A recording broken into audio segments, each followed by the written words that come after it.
To be a good user of the internet is a very important thing, and you can only be a good user of it if you are good at evaluating, if you develop a good critical reflective nose for knowing how to make sense of what's being offered you in the way of data and of information. And if you wanted an illustration of this, my favorite story about how important it is to know how to handle the internet well relates to the French philosopher Bernard-Henri Lévy. I'm sure some of you have heard this story before.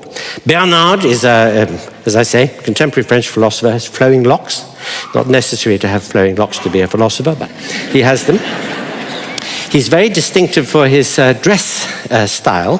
He wears a plunging décolletage. In fact, I learned just recently that he doesn't have any buttons on his shirts. They're open down to his belly button. I asked him one day, I said, "Bernard, why do you wear your shirt open to your belly button?" And he answered, and I quote, "Because I'm hot." Anyway, Bernard recently published a book.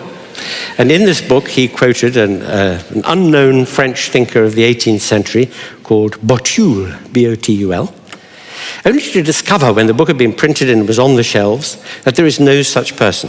It had been made up by some joker on the internet. And this is something that Bernard would have noticed if he had further noticed that Botul's theory is botulism. Well, Bernard was asked on television how on earth he could have quoted something from the internet without checking it up.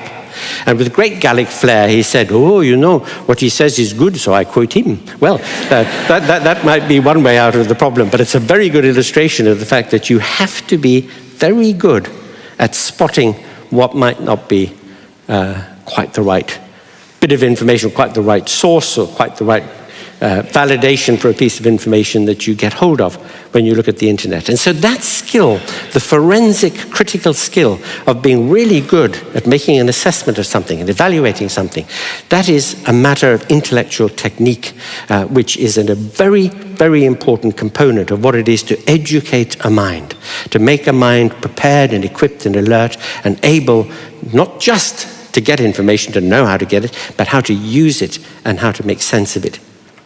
So that has to be a primary target of what we do in education today.